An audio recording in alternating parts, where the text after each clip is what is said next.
Aquí comienza La Contraparte.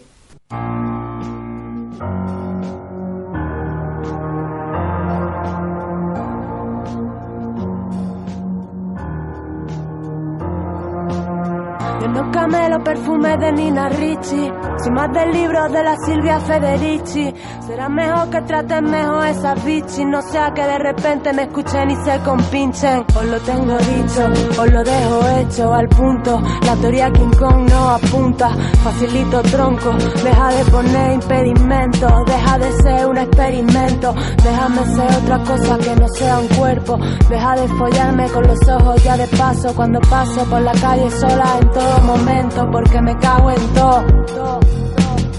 Yo, en pleno siglo XXI, que tenga que venir la Ana, rebatía Freud. Conjunto de personas que se opone, desacuerdo, sujetos que se comprometen al cumplimiento de acuerdos y contratos, consenso, contrapoderes que remiten a los contrastes, a las contradicciones, a todo lo que excede el punto medio de la concentración de poder, antagonismo, hacer de parte. De parte de quienes no tienen parte, habitar la otra cara de la moneda. Las cosas existen por su contraparte. Lo único que revelaremos de nosotros es este aviso. Nada de lo que construisteis ha perdurado. Cualquier sistema que montéis sin nosotros será derribado. Esto escribió en 1972 Leonard Cohen. Desde Radio Vallecas, hoy, 13 de marzo de 2017, arranca con Susana Albarrán, Marisa Pérez Colina, Mario Espinosa y Ana Encinas, La Contraparte. Bienvenidas y bienvenidos. Pues niña, no andes sola, mujer en toda regla, poetisa con mayúscula. Descontrolada por la ciudad cantando hardcore, con camisas y tacones altos, con la moral muy por encima de sus cuentos, como la de otras tantas putas que mueren callando. Yo ando cayendo ya, encallándome en mi propia guerra civil, como Lisístrata, sin más que decir que aportar a la causa. Rosa, Luxemburgo, Campo Amor, griega, Amazona, Vestal romana, sendero impío hacia la vida humana, Kenia, Arcana, Sapo y Pati, Parque, Hatzepur, Dios invoco y Jateba, buscando una luz. Hola, estamos en La Contraparte y hoy vamos a dedicar el programa a pensar y a discutir juntas sobre una cuestión que hemos llamado, le hemos puesto forma de pregunta. ¿De qué hablamos cuando hablamos de feminización de la política? Según Silvia Gil, esta feminización debe entenderse vinculada más al desarrollo de los movimientos feministas que a una esencia feminista. Para Silvia se trata de llevar a cabo un devenir feminista de la política, haciendo de las diferencias un asunto central, poniendo el cuerpo y situando el cuidado de la vida y las condiciones que la hacen sostenible en el centro, de un modo crítico, de un modo no ingenuo. Para Montserrat Galcerán, a quien agradecemos que se haya acercado hasta el estudio para debatir y está hoy aquí con nosotras, las prácticas feministas, en plural, no se juegan solo en el ámbito de la comunicación. Según Monse, al sacar el debate sobre la feminización de la política en el ámbito partidario y en el terreno institucional, hay que tener cuidado de no convertir las prácticas feministas en un mero feminismo de gestos. Si todo se plantea desde el marketing y desde la lógica publicitaria o de campaña electoral, que viene a ser lo mismo, los gestos supuestamente feministas terminan bloqueando y suplantando acciones efectivas y de mayor calado político. En el sentido que apunta Monse, el concepto de feminización de la política fue uno de los más utilizados durante las primeras autonómicas en Podemos, si nos acordamos. La candidatura encabezada por Rita Maestre centró de hecho su campaña en el eslogan Feminismo ganador y celebraba la presencia de 3 mujeres en la primera fila de su proyecto, como las caras más visibles. Según señalaron entonces Loreto Arenillas y Blanca García en un artículo que titularon Gestos antifeministas, la feminización de la política consiste en aceptar que puede haber diferentes maneras de entender el feminismo. La idea de hoy es seguir profundizando en este debate y para ello hemos entrevistado a Raquel Gutiérrez Aguilar, que es una infatigable tejedora política, pues toda la vida la ha dedicado y la sigue dedicando a puro tejer, como ella misma dice, tejer en experiencias de lucha de la autonomía latinoamericana. Raquel militó en los años 80 en el ejército guerrillero Tupac Katari de Bolivia, estuvo además 5 años en la cárcel, se involucró más adelante en la Guerra del Agua, en Cochabamba, también en Bolivia, y actualmente vive y sigue tejiendo lucha política en México. Entre sus libros publicados me gustaría citar Desandar el laberinto, introspección en la feminidad contemporánea, y también a desordenar por una historia abierta de la lucha social y, por supuesto, el recién publicado por Traficantes de Sueños, Horizontes Comunitario Populares, producción de lo común más allá de las políticas estadocéntricas. Y os presento porque no estamos solas, sino que contamos en el estudio con Beatriz Jimeno, diputada por Podemos en la Asamblea de Madrid. Hola, Beatriz. Hola, ¿qué tal? También contamos con Ángela, que es camarera de piso y miembro de la asociación Las Kellys. Bienvenida, Ángela. Y como ya hemos dicho antes, con Montserrat Galcerán, que es concejala presidenta de los distritos de Tetuán y Moncloa-Aravaca. Hola, Monse. Hola. Pues empezamos la entrevista con Raquel Gutiérrez, a la que hemos entrevistado previamente cuando estaba por aquí, así que está la entrevista registrada y ella es la que nos va a lanzar las líneas de discusión que empezamos ahora en la mesa. Tenemos un problema técnico, pero que seguro Susana va a solucionar rápidamente.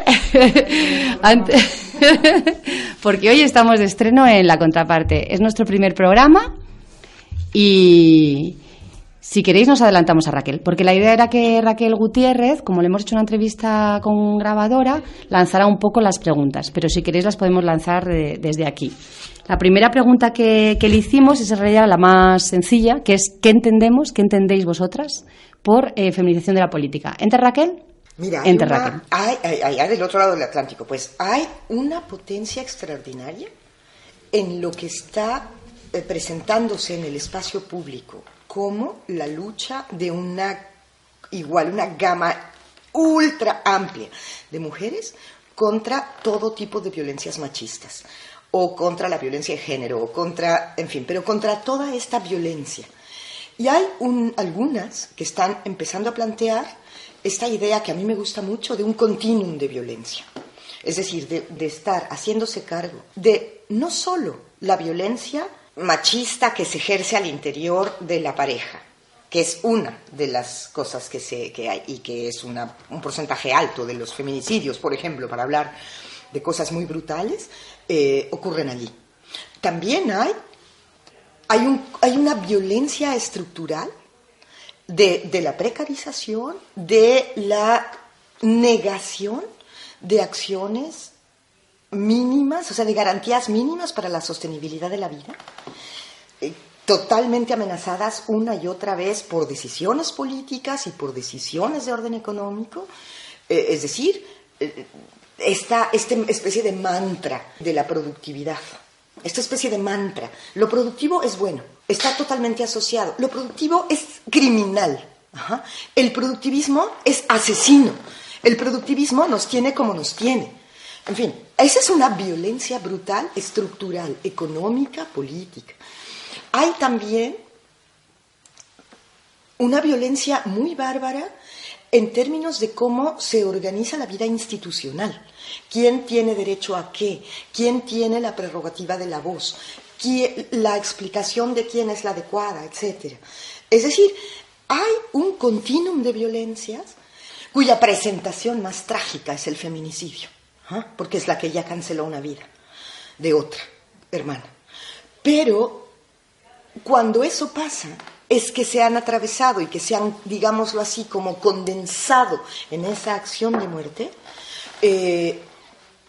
este cúmulo de violencias patriarcales, capitalistas y coloniales que, pues, están generando y están estructurando el mundo tal como lo habitamos.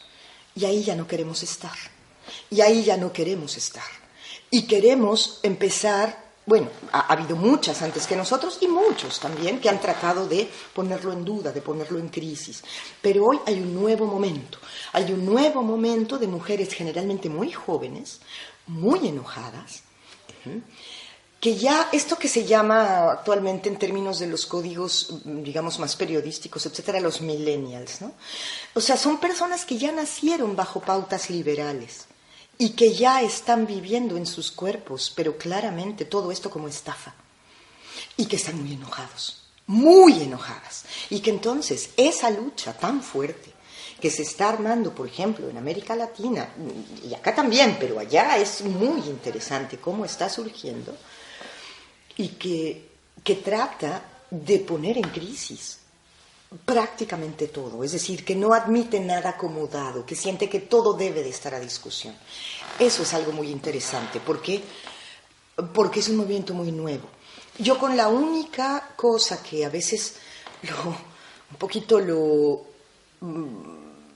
equiparo, si quieres, o sea, como me lo logro imaginar, con esa fuerza con la que está apareciendo, es con este movimiento de las capas tectónicas de la Tierra, estas capas geológicas, ¿no? Que se mueven así, que, bueno, es toda esta ficción de que existía la Atlántida, es el continente sumergido, y que España estaba metido en el Golfo de México y luego se separó en el cataclismo, etcétera, ¿no?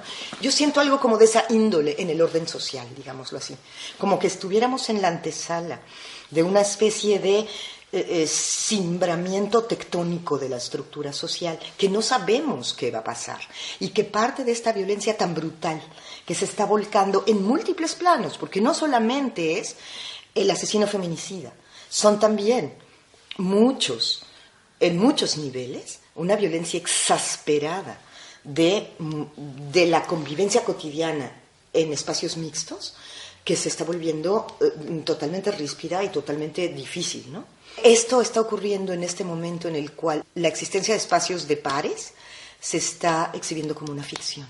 Entonces realmente creo que no sabemos bien qué hacer. Pero hay que reflexionar de fondo sobre esa fuerza, sobre esa masa crítica de enojo que está saliendo como lava volcánica, pues, agitándolo todo, ¿no? Eso te diría desde allá, así lo estamos viendo. Así lo estamos viendo. Y el conjunto de acciones que se documentan, cosas totalmente dispersas en momentos, pero que de repente adquieren calidad simultánea, pero que luego vuelven a desenebrarse y siguen avanzando, y de repente encuentran palabras que se vuelven inmediatamente contraseña, pero a una velocidad casi como la de la luz. Eso que es lo que estamos viendo, que nos sobrepasa. Yo no creo que nadie pueda realmente decir en el momento actual qué está ocurriendo en América Latina, ni aun si estás adentro, ni aun si estás atenta, porque es mucho pasando. Pero es algo lindo, aunque es algo peligroso, porque es muy hondo. Y bueno, hay que estar pensando con serenidad, como se piensa en tiempos turbulentos, creo, ¿no? Sobre qué está pasando y sobre cómo vamos a poder cultivar esta brasa, conservarla y que sirva para desafiar lo que tiene que ser desafiado. Pues le hemos dado un poco la vuelta a la cosa y Raquel Gutiérrez en realidad no estaba ahora mismo respondiendo a la primera pregunta de qué entiendes, ¿no?, por feminización, que era lo que ya habíamos hecho, sino a otra pregunta que le hicimos, y que es ¿en qué espacios feministas o luchas de mujeres veis ahora que hay una mayor vitalidad, una mayor fuerza de transformación, ¿no? Esa lava de la que hablaba ahora mismo Raquel, esa lava volcánica, ¿no? ¿Qué es o dónde veis que está lo mucho pasando en los movimientos de mujeres o en las luchas de mujeres? Bueno, a mí me parece que las mujeres estamos tomando un poco la voz porque hay muchos grupos de mujeres que nos han mantenido invisibles y nos quieren mantener precarias, y hemos dicho basta. Yo puedo hablar en nombre del grupo, del colectivo al que represento. Se precariza el trabajo, se vulnera a las mujeres para dotar a la sociedad y al sistema de mano de obra barata. Las mujeres tenemos un papel muy importante en el ámbito económico.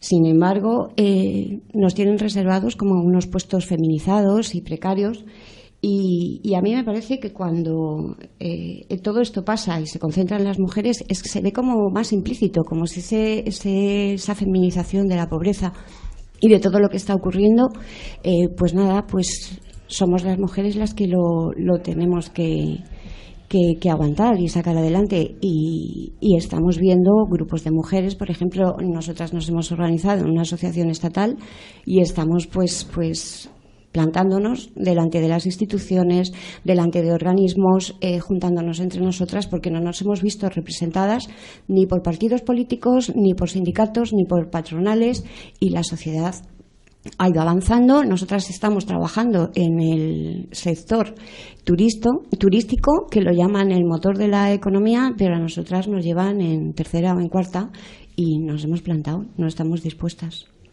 Yo, en ese sentido, el otro día, el pasado 8 de marzo, pasó una cosa que a mí, que no había visto antes, ¿no? Aunque sea pueda parecer anecdótica, pero hasta ahora el feminismo, concretamente la celebración del 8 de marzo, pues no dejaba de ser una cosa muy concreta de asociaciones de mujeres muy concienciadas o concienciadas, de partidos, instituciones, una cosa institucional por una parte y por otra parte el movimiento feminista autogestionado, pero el movimiento feminista, ¿no?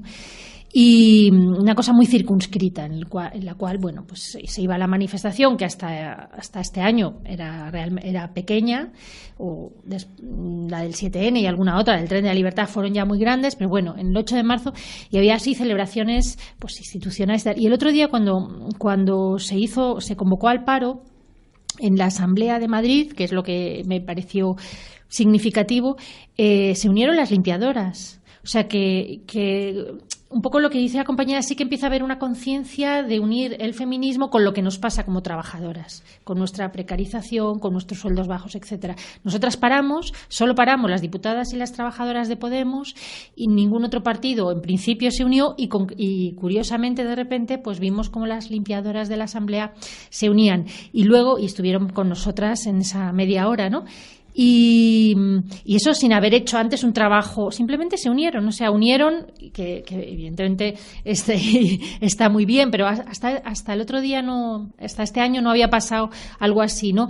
Y luego fuimos al ambulatorio de aquí del barrio, y también salieron trabajadoras del centro de salud a unirse, ¿no? Y yo creo que eso, puede que en algunos años pasara, pero yo creo que este año de manera muy significativa ha habido trabajadoras, no específicamente feministas o que no estaban vinculadas, a lo mejor algunas sí, pero todas las limpiadoras de la Asamblea seguramente no están vinculadas personalmente al movimiento feminista y sin embargo unieron las reivindicaciones del 8 de marzo con su propia situación como trabajadoras. Creo que fue muy satisfactorio y que indica que las cosas sí que están cambiando. Sí, yo añadiría eso, que nosotras en Tetuán habíamos yo había lanzado como una especie había mandado un mensaje a todas las trabajadoras para que se unieran, y las había convocándolas pues para que debatiéramos juntas en esa media hora.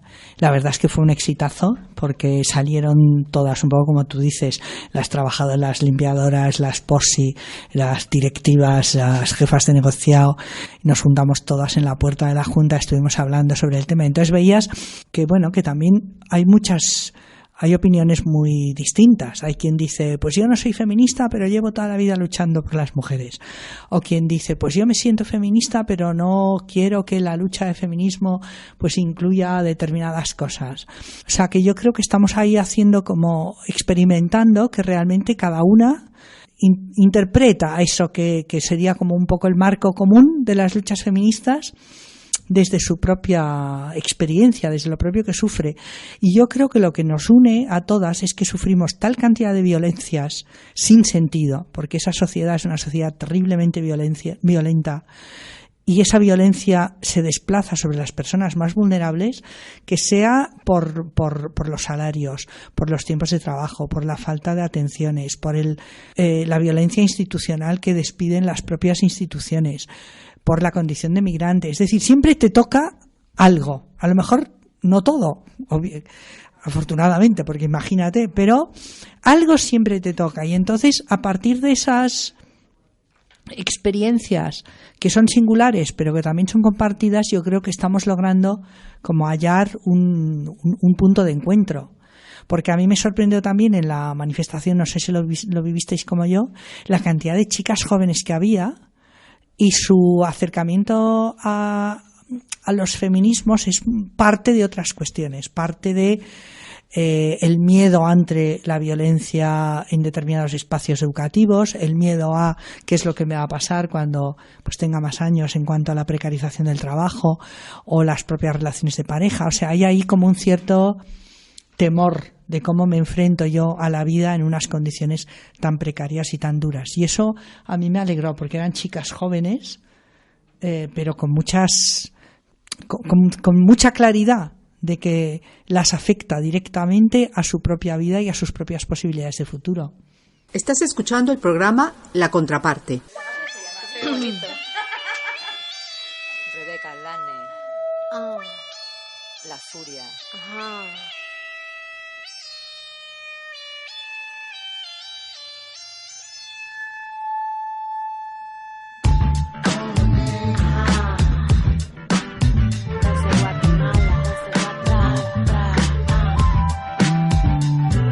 Escupo cuando siento el coro de lamento. No quedarán adentro los dolores de mis huesos.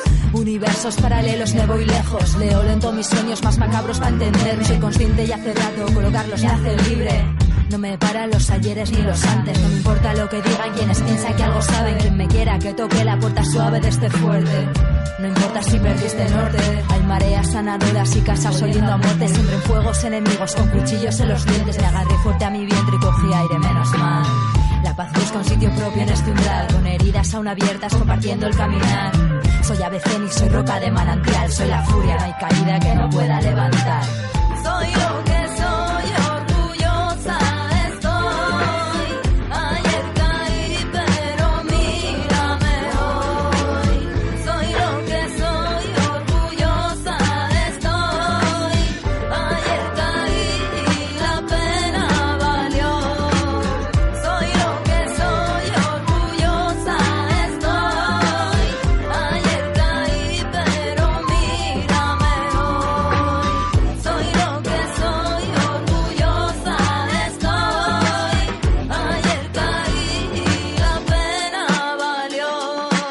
A veces siento que perdí el tiempo, que no tengo aliento para continuar. A veces he tomado más de lo que debo y ahora me debo perdonar. Lo he entregado todo y todo lo he perdido y en el vacío puede ser que me haya preguntado si valió la pena y si lo volvería a hacer. Y aunque quiera borrar lo que pasó y aunque quiera olvidar lo que ayer dolió, hoy soy lo que soy y lo que sucedió me hizo fuerte. Soy la que sobrevivió, soy la que escribe en la espalda de la luna la fortuna de su propio destino, la que en sueños intuye designios, la que forja su propio camino.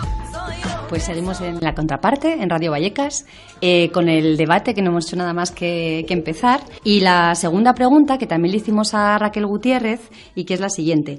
¿Qué aporta la caja de herramientas de las múltiples prácticas feministas a la transformación de la política hoy? Yo creo que no hay que reificar el término el feminismo. Eso es parte de un modo de hablar en la política en femenino. A mí me gusta mucho más plantear qué estamos haciendo las mujeres concretas de carne y hueso. O mujeres que adscribimos a determinados feminismos de una gama colosal de variantes. Eso. Y que estamos tratando de hacer puentes. Y que yo no sé si conviene enunciar y no casarnos con volver a reificar un rollo de el feminismo, porque eso es lo que justamente permite entonces quién es la titular del feminismo y entonces habilita un espacio de pelea cuando se trata de lo contrario. Creo que el feminismo y qué herramientas de la caja de herramientas general, yo cuáles recupero. Recupero 3. La primera es esta cuestión que dice partir de sí. Partir de sí. O sea, el feminismo, entre otras muchas cosas, fue una fuerte acción generalizada de autoafirmación femenina de las mujeres, pues, cuando se negaba en muchos planos de la vida la cordura de una. El hecho de que lo que una sentía era falso y que se estaba estableciendo todo el tiempo que una tenía que ajustarse al mundo tal cual era, porque ese era el mundo. Y entonces, en esta reivindicación muy fuerte de cierto feminismo, si necesitamos poner genealogías, de cierto feminismo setentero de la diferencia, sobre todo italiano, pero también recuperado por alguna que otra francesa, esta idea del partir de sí me parece fundamental. Es decir, lo que yo siento es verdad. Entonces, cuando siento enojo, es que hay algo que me está agrediendo.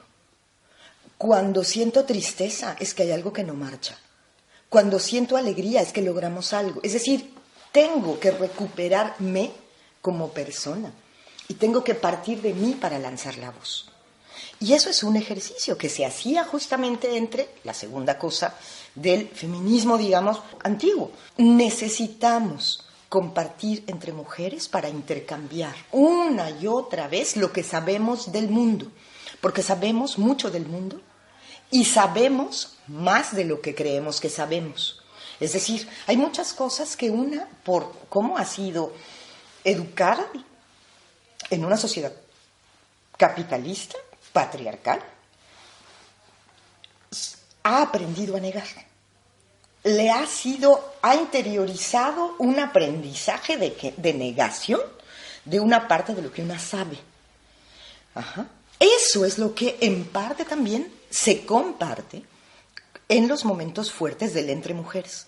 Es decir, hacer alianzas de mujeres para reforzarnos en la autoría, para reconocernos, para para hacernos fuertes entre nosotras. Es algo muy importante. Y eso se cultiva en el entre mujeres y después se puede poner en práctica como una pelea, como una lucha, en el mundo mixto, digamos, en el mundo mixto público y privado. La tercera cosa que a mí yo recupero mucho de otra beta feminista, porque las dos anteriores vienen de un feminismo de la diferencia, de origen muy europeo, pero que a mí me parece muy sensato, muy, muy útil, en fin, ¿no? O sea, me lo apropio. Es la tradición de la lucha de las mujeres de la izquierda latinoamericana de otras décadas, de décadas más atrás. Digo, de tan atrás y tan así que va a ser de risa, que cuando nosotras tratábamos de hacer en alguna época antigua un feminismo proletario, ¿no? O sea, para que veas, o sea, que sí estoy hablando de hace muchos años, ¿no? O sea, de cuando había otras claves, otra forma de codificar, digamos, los rasgos de la lucha, ¿no? Bueno, hay una formulación que a mí siempre me ha gustado mucho, es siempre atender que nosotras vamos dando en la propia lucha, una lucha al interior de esa lucha, es decir, en el flujo de los esfuerzos humanos de varones y mujeres por transformar las relaciones sociales, hay un flujo que puede ser distinguido y que debe ser cultivado, que es el que nosotras protagonizamos. Es decir, las mujeres somos un flujo de la lucha dentro de la lucha. Esa es una tercera idea, digamos, que yo creo que no es tan familiar acá, porque eso era mucho lo que se discutía en otros sectores de las luchas latinoamericanas del 70 o de principios de los 80, ¿no? Bueno, a mí esa me parece también muy sensata, porque no es tanto plantear un separatismo, pero es hacerte cargo de que en la propia dinámica de la lucha colectiva hay una lucha a la que tú no vas a renunciar. ¿Y cómo vas a hacerlo? Ahí viene el otro refuerzo, partiendo de ti misma y buscando tus aliadas. En fin, eso es un poco lo que yo te puedo decir así, abuelo de pájaro, rápido, de cosas que tomo de la caja de herramientas. Habría otro montón, pero bueno, es que la caja de herramientas de este constelación de feminismos muy variados, de luchas muy hondas, es muy vasta. Y la cosa es, en realidad, es una caja para producir mundos. Pues seguimos profundizando aquí en esa caja de herramientas, en el debate que tenemos aquí en la mesa con Montse, con Beatriz y con Ángela. Repito, si quieres la pregunta, aunque de otra manera, pues cómo usamos eso que sabemos, que decía Raquel, esa caja de herramientas para cambiar el mundo en los espacios de lucha de las mujeres. Yo, estoy completamente de acuerdo con ella. Es mucho lo que sabemos, aunque es menos lo que sabemos que sabemos. Y entonces, y además es tanto lo que tenemos que cambiar que a veces nos cuesta un poco, pero yo diría un poco recogiendo algunas de las cosas que ella dice. Primero, el que descubrimos en contra del discurso, digamos, masculino tradicional, que las diferencias son múltiples entre las mujeres.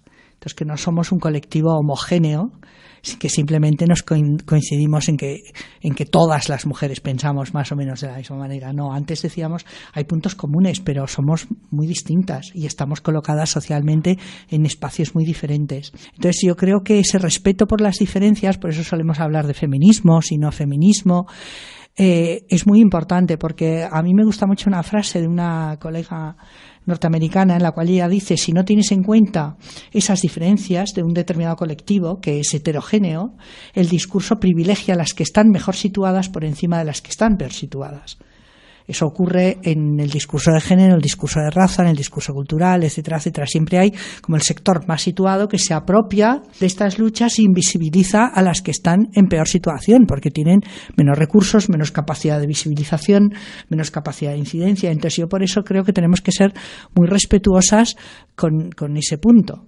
Y eso implica que en ocasiones pues hay disputas dentro de las mismas feministas que nos cuesta un poco a lo mejor valorar en toda su extensión, porque parece que en tanto que somos feministas pues todas tenemos que estar de acuerdo y no podemos criticarnos unas a otras, y yo creo que hay que entender que esa crítica es positiva, porque nos permite justamente poner en cuestión esos rasgos de supremacía interna. O sea, de la misma manera que ella dice, nosotras somos conscientes de que hacemos una lucha dentro de la lucha, es que dentro de la lucha hay también a su vez conflictos, justamente por lo distintas, porque estamos ubicadas en situaciones muy distintas unas de otras. Yo recogiendo un poco lo que decía Montse y uniendo a la pregunta y lo que he escuchado, a mí me parece importante en este momento concreto sí que o sea, lo que tú dices de las diferencias, creo que una de las cosas que son imprescindibles en este momento, que no es cualquier momento, es aprender a gestionar esas diferencias, porque tradicionalmente esas diferencias nos han roto y ha habido debates muy cruentos, podríamos decirlo, casi cruentos, y muy dolorosos, y que nos han impedido de alguna manera que la caja de herramientas fuera siquiera la misma caja, a veces. Yo creo que hemos llegado a un momento en que hay que aprender a gestionar esas diferencias, a usar algunas herramientas comunes y otras no, pero algunas comunes, y que quizá tengamos que aprender que fijar algunos consensos básicos, que seguramente los hay. Nancy Fraser en su último libro fija 5 consensos básicos, y yo creo que excepto el cuarto, que creo que no es de consenso, o uno de ellos, yo los he leído y digo, uno de ellos tendría problemas para que se asumiera como, pero los otros sí, ¿no? Y a partir de ahí ser capaces de trabajar, porque yo sí que creo que lo que caracteriza este momento concreto, que es lo que hace que haya habido esa cantidad de mujeres en la calle, o que sí que seamos conscientes de que es un momento un poco diferente, es que creo que hay 2 consensos, o por lo menos en este momento, que es el tema de la violencia, aunque ni siquiera todas coincidiríamos en lo que es violencia, pero sí el tema de la violencia en su máxima expresión, el feminicidio, y el tema del capitalismo. Yo creo que hay cierto consenso, incluso en algunas personas inconscientes, de que el capitalismo está llevándonos, o sea, está rompiendo la vida en la vida, ¿no? Y que las primeras que estamos ahí de punta de lanza somos las mujeres, y creo que esa es la razón de que el otro día salieran las limpiadoras, que es la razón de muchas de las luchas que se están incorporando, esa precariedad, esa pobreza, esa desigualdad. Creo que ahí sí que hay cierto consenso, y eso también fija unos límites en los que cierto feminismo, que sí que me parece está muy limitado, y me estoy refiriendo pues al feminismo institucional de ciertos partidos del PSOE, que desde luego son compañeras que sí que han avanzado en muchas cuestiones, pero que ahora se han quedado descolocadas, porque en este momento sí que creo que sin una crítica al capitalismo, el feminismo encuentra sus propios límites, y creo que eso sí sería un consenso. Hay ciertos consensos que creo que tenemos que trabajar, y creo que también es urgente aprender a gestionar esas diferencias de manera que no supongan rupturas, yo creo, o rupturas irreconciliables. Podemos seguir viviendo con las diferencias exacto, vamos a seguir con esas diferencias, y dentro de la caja de herramientas pues habrá algunas herramientas que no usemos todas y que encima nos neguemos a usar, y otras que sí. Pues vamos a ver que sí, porque si no sí que va a ser complicado encontrar una manera de luchar. Vamos, creo que tiene que haber una manera de luchar común a pesar de las diferencias. A mí me parece muy importante que nosotras tengamos confianza, porque dentro de esa confianza se van haciendo fuertes otros valores y otras cosas que queremos alcanzar. Por ejemplo, en los grupos de mujeres es cierto que podemos tener muchas diferencias entre nosotras, pero tenemos que aprender, porque bendita diversidad. Qué triste sería que todas pensáramos lo mismo. Entonces no habría ideas, no habría avances. Entre nosotras nos enriquecemos mucho. De hecho, nosotras cuando nos dirigimos ya no buscamos consultar a hombres. Entre nosotras nos escribimos, porque es muy fácil que las mujeres hayamos pasado por determinados puntos o circunstancias que nos han pasado entre nosotras. Entonces, nos podemos aportar, como decíamos antes, nuestra experiencia y nuestro punto de vista, pero a lo mejor yo, en mi calidad personal, lo veo de otro modo y cojo otra idea de otro sitio y vamos sumando y nos vamos enriqueciendo, y eso a las mujeres nos hace fuertes.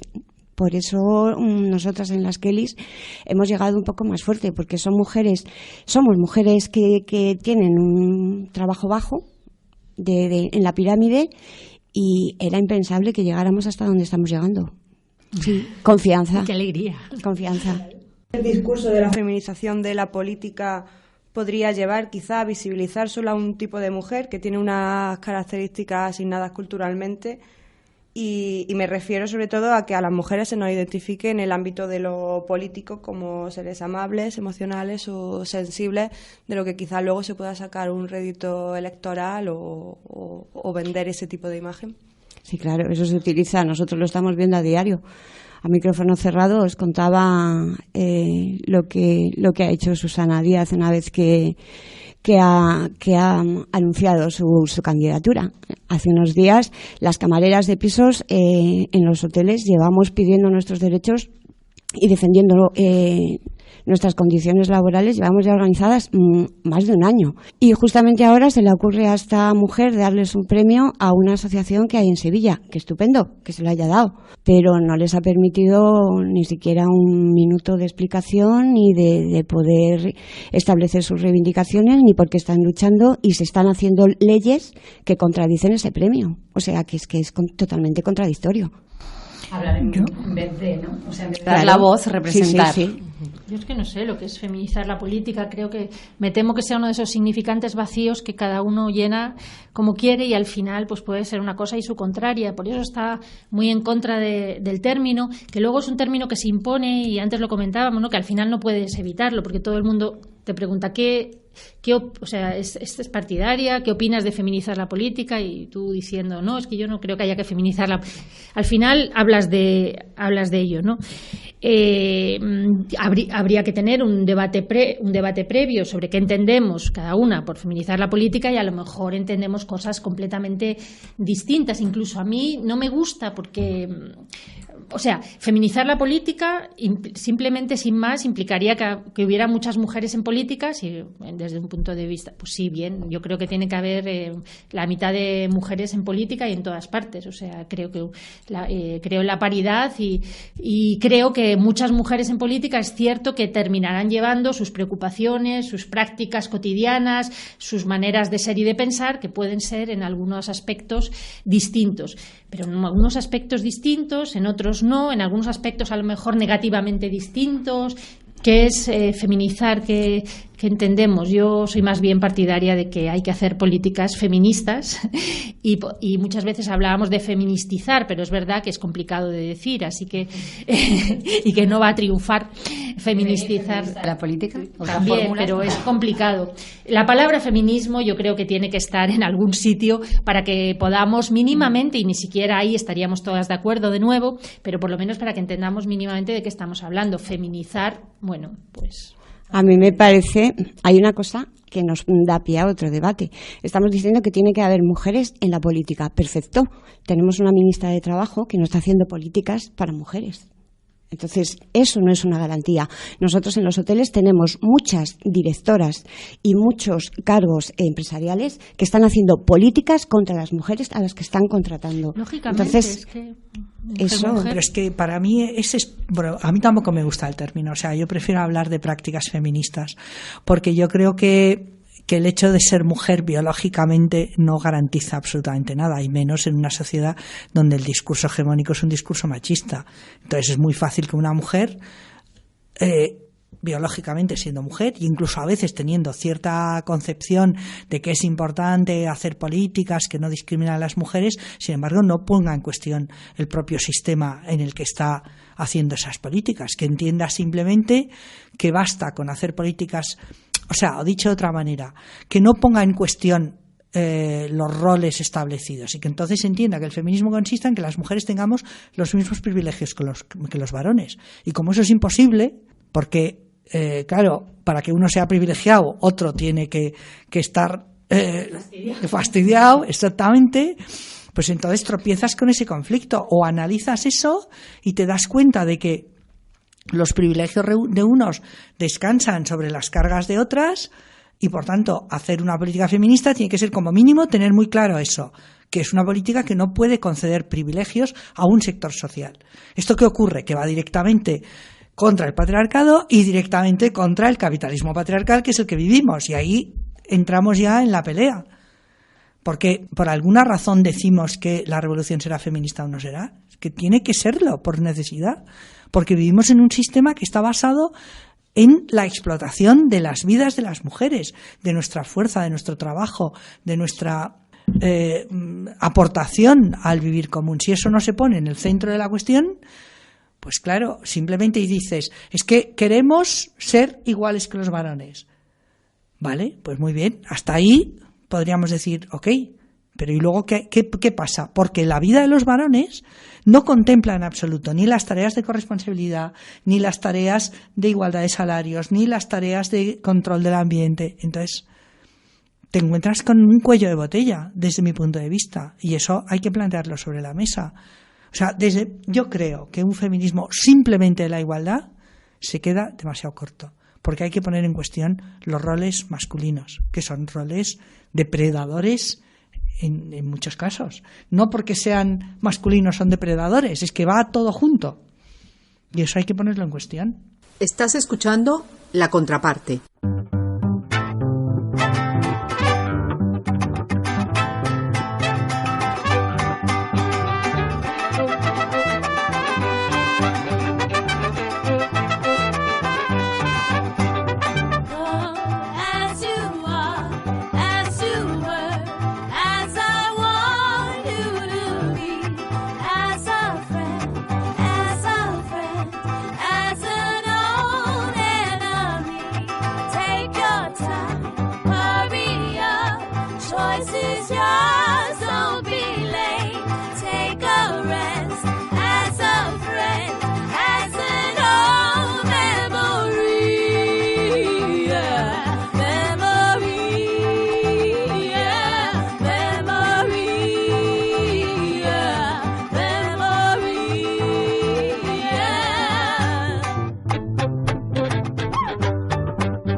Pues la pregunta del programa que hemos titulado ¿qué entendemos? Por eso que se llama ahora feminización de la política. ¿Qué entiendes tú más bien? Híjole, yo no entiendo. La pura verdad. A ver, hablamos de que feminización de la política tiene que ver con la inclusión de más mujeres en el formato político viejo. Creemos que con la inclusión de mujeres en el formato político viejo, institucional, jerárquico, que monopoliza la decisión, que establece unos términos para hacer las cosas, etc.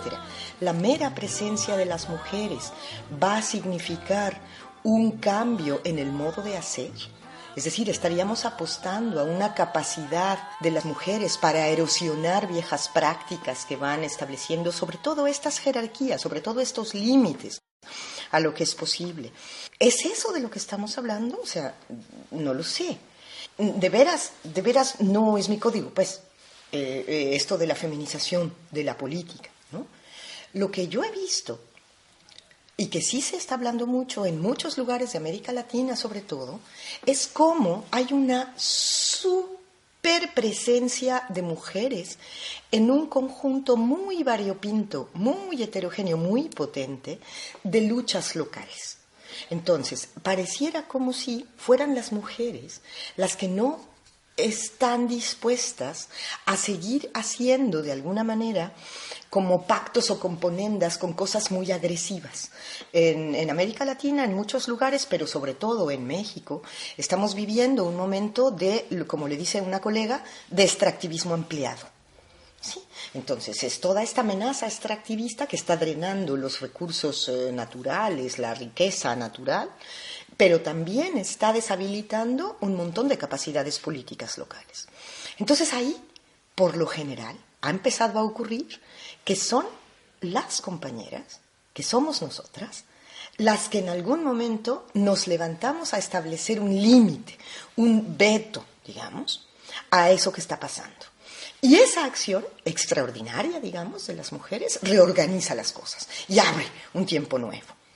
Y en ese tiempo nuevo, te estoy describiendo como en líneas generales un poco lo que he visto, en muchos planos. Hace que se empiecen a tocar y se empiecen a abordar un conjunto de cosas que estaban plena y completamente naturalizadas.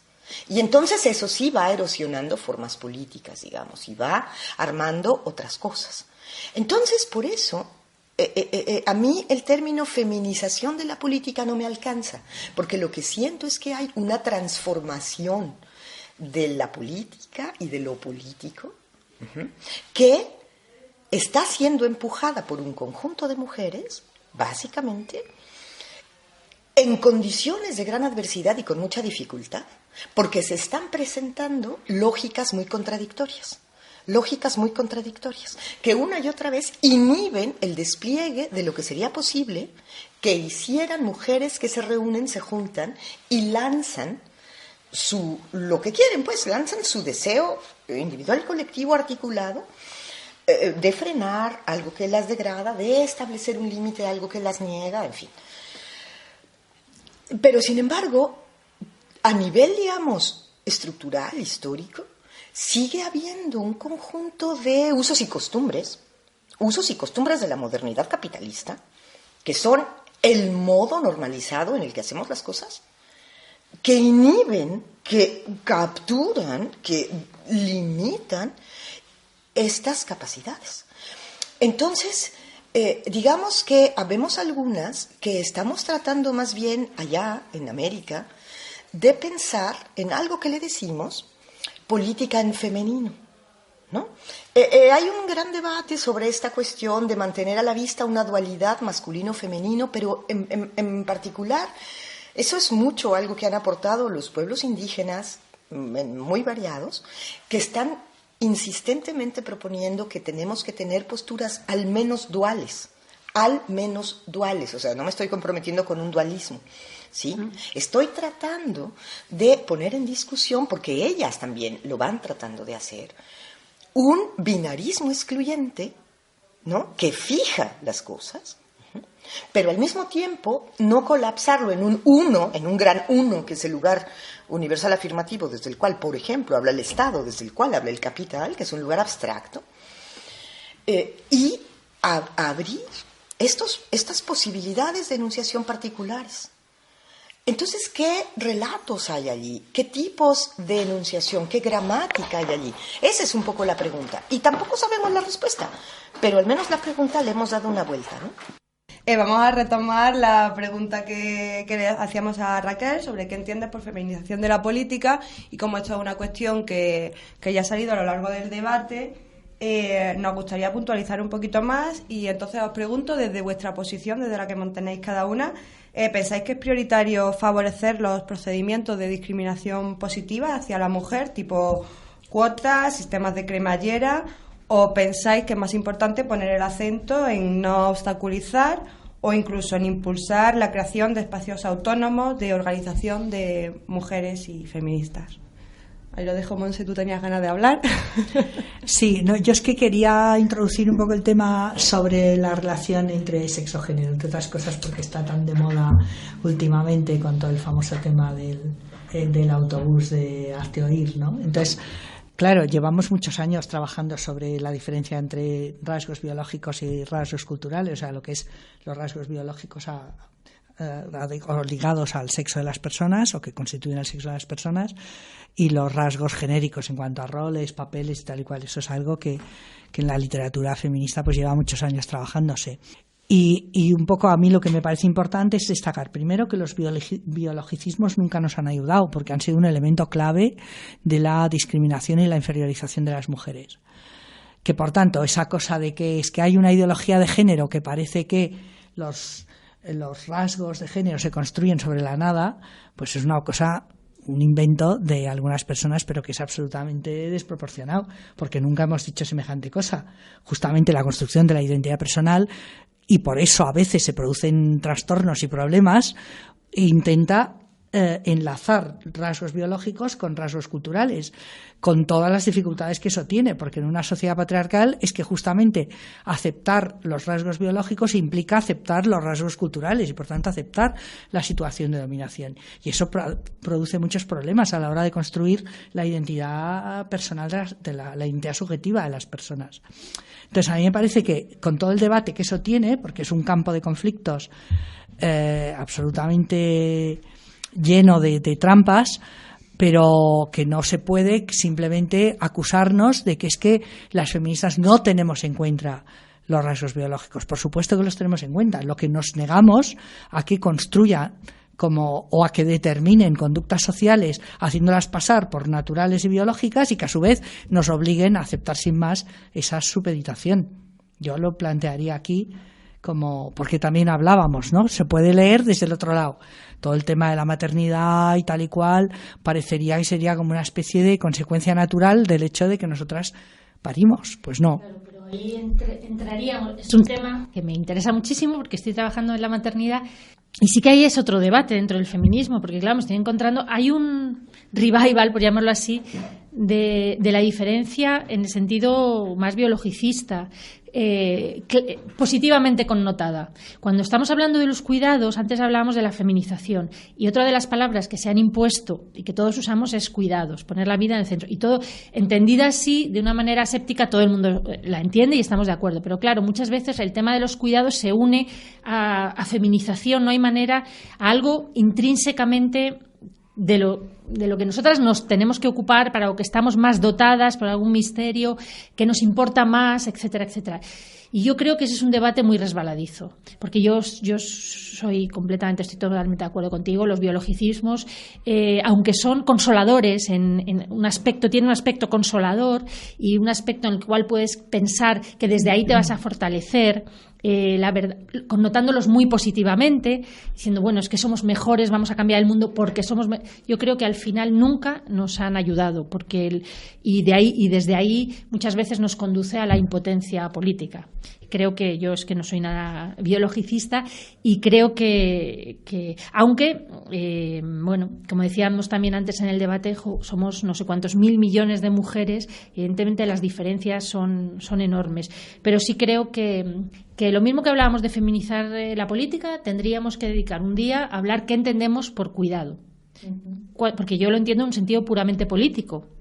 Hay otra gente, y es una palabra también que ahora es omnipresente, el cuidado, vamos a cuidarnos. Y yo creo que es muy interesante ver qué entiende cada una y cada uno por cuidados y cómo incorporar y qué entendemos por poner la vida en el centro. O sea, qué entendemos por todo eso, porque hay una cierta deriva ahí que a mí me preocupa un poco.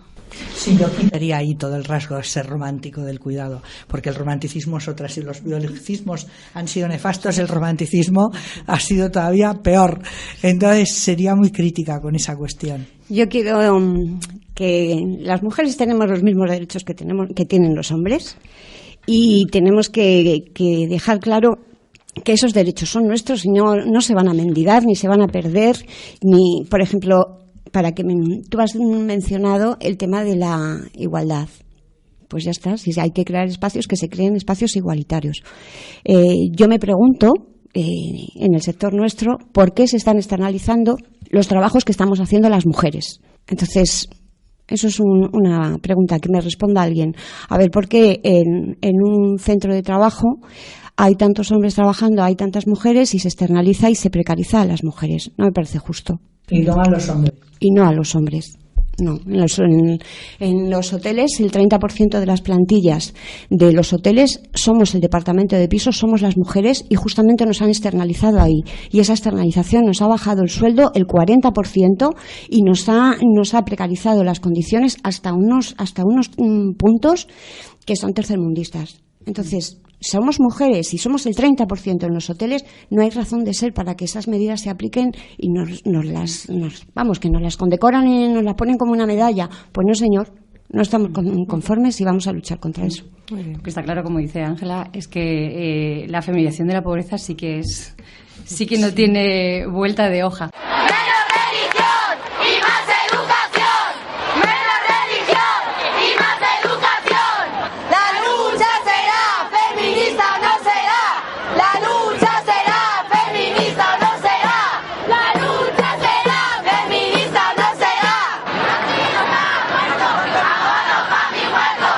Queríamos preguntaros un poco para terminar, habéis sacado antes el tema justo de la manifestación del 8 de marzo, ¿no?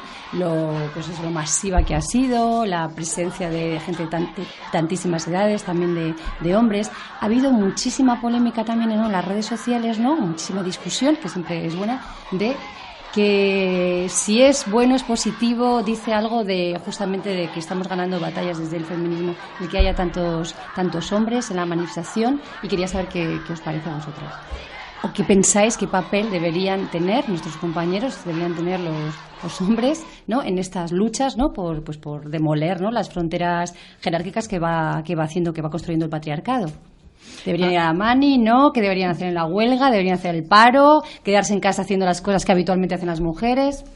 A mí me gusta mucho lo que sacaron las compañías estas argentinas. Lo primero que tienes que hacer es ocuparte de lo que hacen las mujeres, tus compañeras de trabajo, o tu compañera en la casa, o de recoger a los niños, o de atender a si tienes a alguien enfermo. Y solo en último caso, si quieres, puedes ir a la manifestación y a la cola.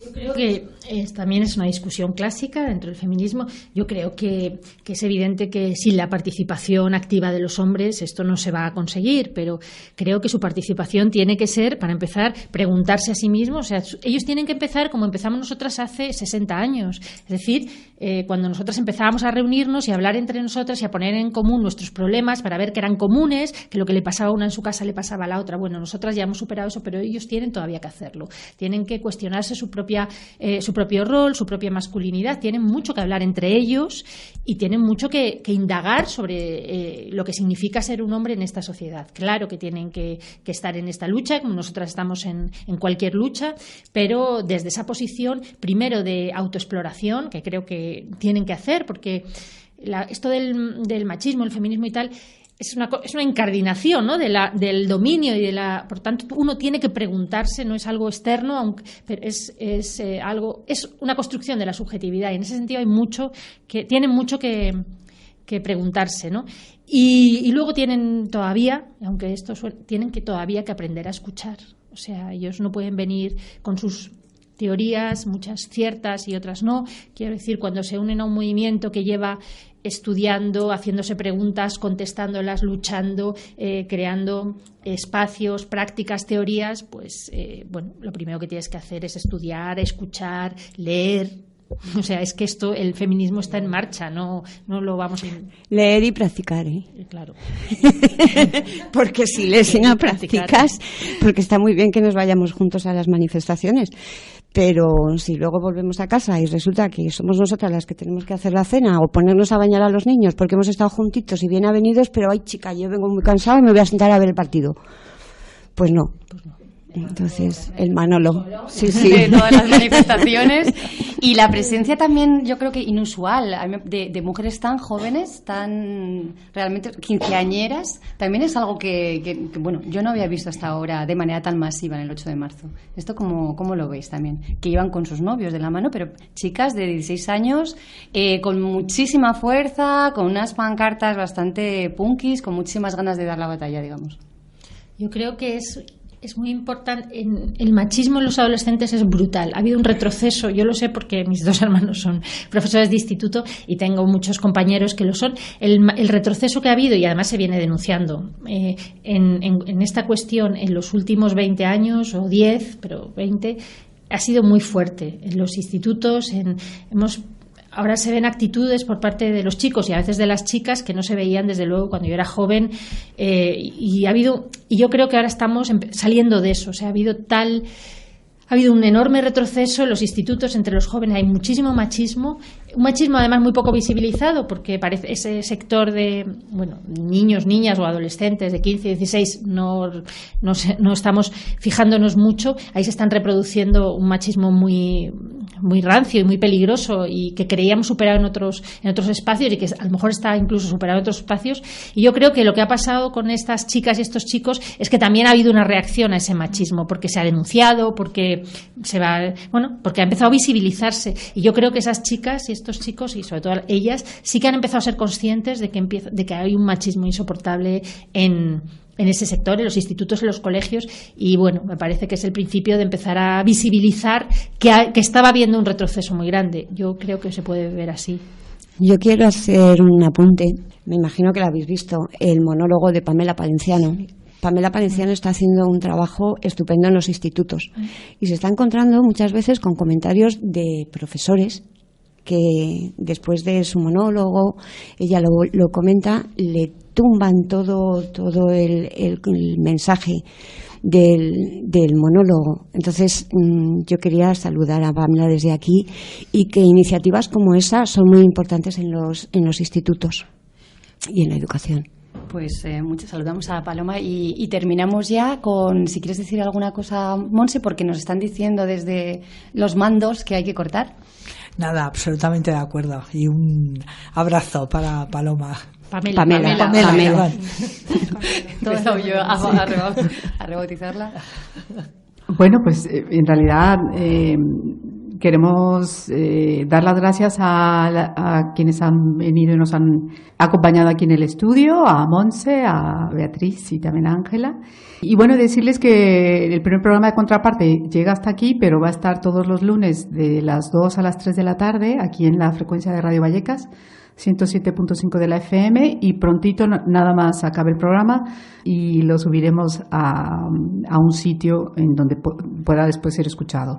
Sí, darles nuestras coordenadas en la web, que sería, por un lado, la Fundación de los Comunes, www.fundaciondeloscomunes.net, así todo junto, y luego también otra web de referencia sería www.institutodm.org, que es el Instituto para la Democracia y el Municipalismo.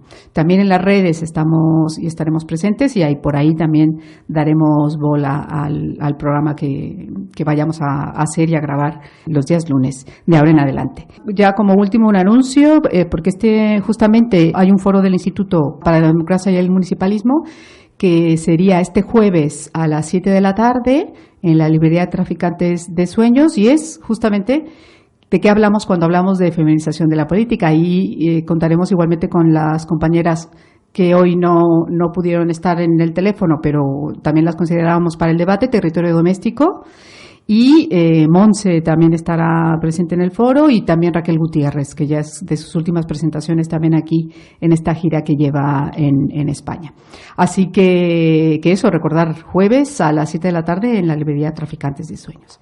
Así que bueno, pues nos vamos un poco bailando como se hizo el 8 de marzo, que fue con el merengue feminista. Y bueno, pues hasta la próxima semana, amigas, compañeras. Gracias a todas. Quiero una fiesta de merengue feminista, que la manada se apodere de la pista. Tus ojos y el resplandor, luces a todo color, negra y morada, mira que está tu conquista. En una fiesta de merengue feminista, la que en mis sueños es fantástica y no mixta. Baila empapada en sudor, sucumbiendo al poliamor. Tu cuerpo es libre y no hay canción que lo resista. 8 de marzo en la calle, no me digas que me calle. Salgo apoderada y hoy quiero que esta ciudad estalle. Vamos hombre, échate a un lado, si te crees el patriarcado. Amigo, escucha, y nuestra lucha es de color morado. Somos más de la mitad de toda la humanidad. Mi cuerpo es mío, el desafío es la igualdad total. Violencia institucional, liberación corporal. En un país donde el machismo es de lo más normal. Quiero una fiesta de merengue feminista, que la manada se apodere de la pista. Tus ojos y el resplandor, luces a todo color, negra y morada, mira que está tu conquista. En una fiesta de merengue feminista, la que en mis sueños es fantástica y no mixta. Baila empapada en sudor, sucumbiendo al poliamor. Tu cuerpo es libre y no hay canción que lo resista. No nos paran, seguimos en movimiento, viviendo el momento, luchando y creciendo. No nos paran porque tenemos la cura, la fuerza, las ganas, andamos seguras. Nos defendemos y celebramos nuestras victorias. Si avanzamos, vamos a luchar, vamos a gritar, vamos a bailar.